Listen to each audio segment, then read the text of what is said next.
समस्त पिला मानकु संस्कृत कालांश को स्वागत। आज आम नीतिवाणी विषयटी को पाठ करनेबा। प्रथमे पढ़ीदबा नीतिवाणी।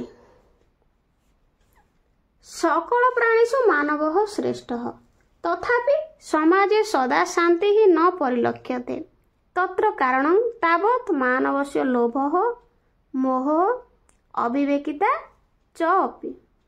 महापुरुषाः मानव समाजस्य दोषं दृष्ट्वा तेषां दूरीकरणार्थं नीतिवाक्यानि रचयन्ति। तानि नीतिवाक्यानि रत्नसदृशानि भवन्ति।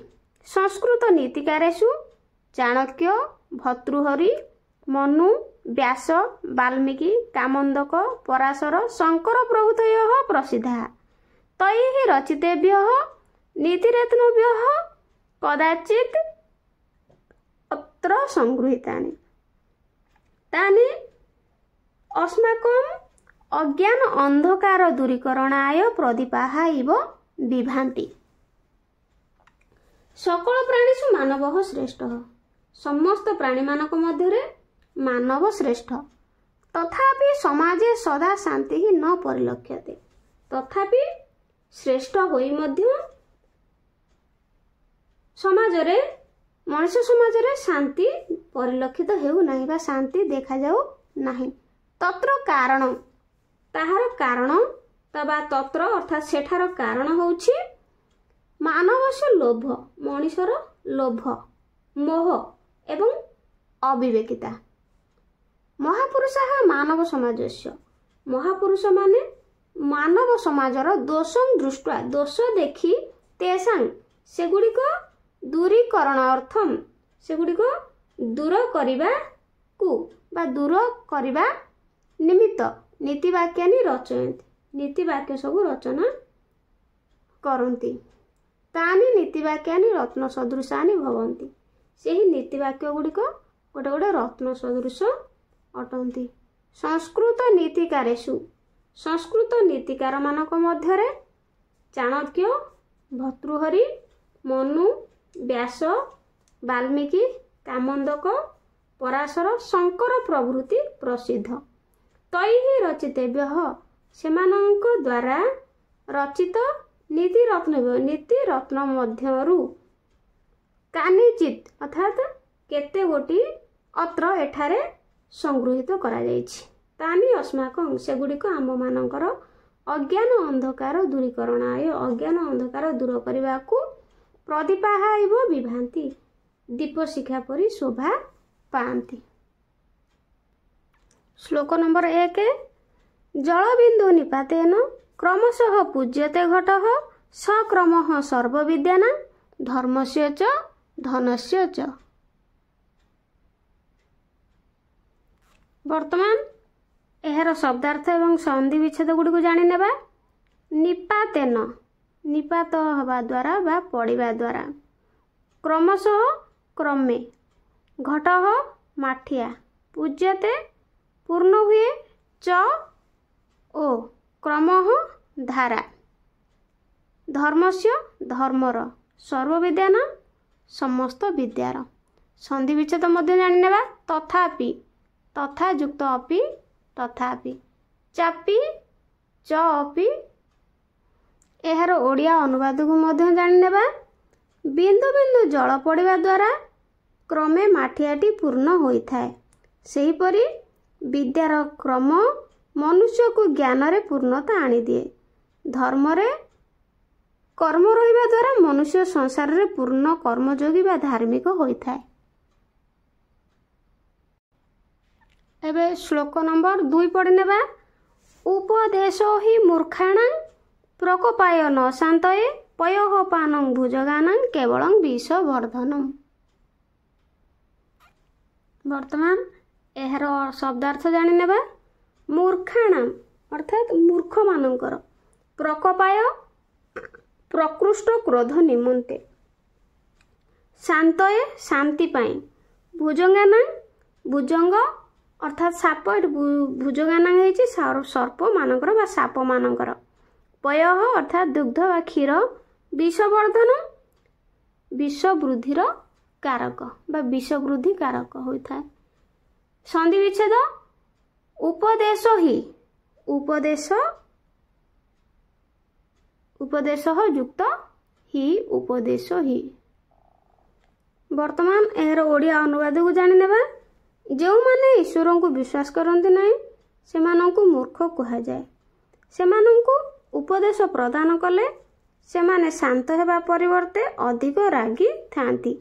ठीक सेपरी सर्पमानंकु सुमिष्ट क्षीर बा दुग्धपान कराइले केवल विष वृद्धि रे ही सहायक होइथाए।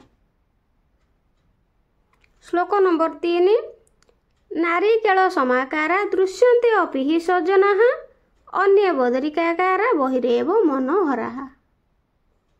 एबे एहर शब्दार्थ गुड़िक जानि नेबा।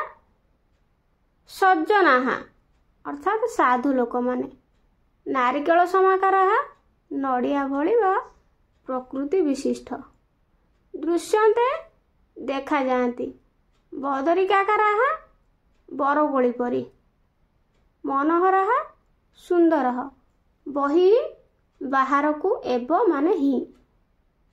वर्तमान एहर संधि विच्छेद गुड़िक मध्य आलोचना करनेबा। नारिकेल समाकाराः अर्थात नारिकेल समान, संधि विच्छेद करनेबा नारिकेल समयुक्त आकाराः, दृश्यन्ते अपि दृश्यन्ते युक्त अपि, बदरिकाकाराः बदरिका युक्त आकाराः, बहिरेव बहि ही युक्त एव।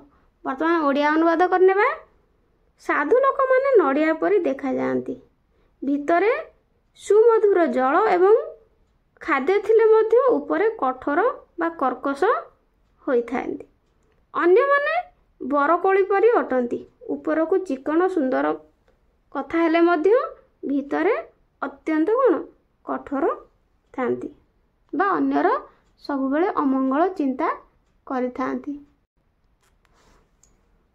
बिना कार्यण जे मूढ़ा गच्छन्ति पर मंदिरम अवश्य लघुतांग जाती कृष्ण पक्षे यथा शशि। वर्तमान एहर शब्दार्थ जानि नेबा। बिना अर्थात व्यतीत, मूढ़ा मूर्ख माने, पर मंदिरम अर्थात अन्यर घर को बा अन्य मंदिर, घर को मंदिर कहा जाए।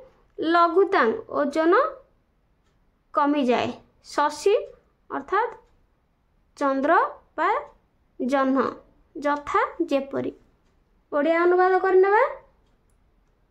कौनसी काम न थाए, किछि कार्य न थाए, जो माने पर घर को, जो माने बा जो व्यक्ति माने अन्यर घर को जाती सेमाने मूर्ख अटंती, सेमानकु मूर्ख कहा जाए। कृष्ण पक्षरे चंद्र जेपरी क्षय होई परिशेष रे अस्तित्व संपूर्ण भाव हराई थाए, सही व्यक्ति निजर ओजन हराई शेष रे निजत्व लोप करे। एणु केही बिना कार्य बा बिना आवश्यक बा बिना प्रयोजन रे अन्यर गृह को जीवा उचित नुहे। बिना कार्यण जे मूढ़ा गच्छन्ति पर मंदिरम अवश्य लघुतांग जाती कृष्ण पक्षे यथा शशि। वर्तमान श्लोक 5 को पढ़ी नेबा। परोपकाराय फलन्ति वृक्षाः, परोपकाराय वहन्ति नद्यः, परोपकाराय दुहन्ति गावः, परोपकारार्थम इदं शरीरम।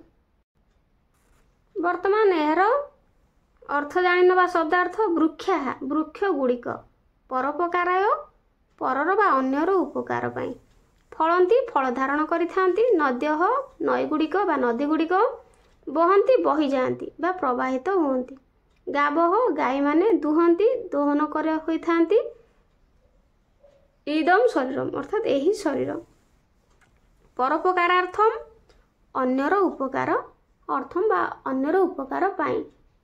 संधि विच्छेद करनेबा। परोपकारार्थम पर युक्त उपकार अर्थम, परोपकाराय पर युक्त उपकाराय। अनुवाद करनेबा। वृक्ष माने अन्यर उपकार निमंते फल धारण करती, केबे हेले स्वार्थपर होई सेही फल निजे भोग करती नाही। नई माने अन्यर उपकार पाई प्रवाहित ହୁଅନ୍ତି ଓ ଗାଈମାନେ ଅନ୍ୟର ଉପକାର ନିମନ୍ତେ ଦୁଗ୍ଧ ଦାନ କରନ୍ତି। ଆମର ଶରୀର ଅନ୍ୟମାନଙ୍କର ଉପକାର ନିମନ୍ତେ ନିୟୋଜିତ ହେବା ଦରକାର।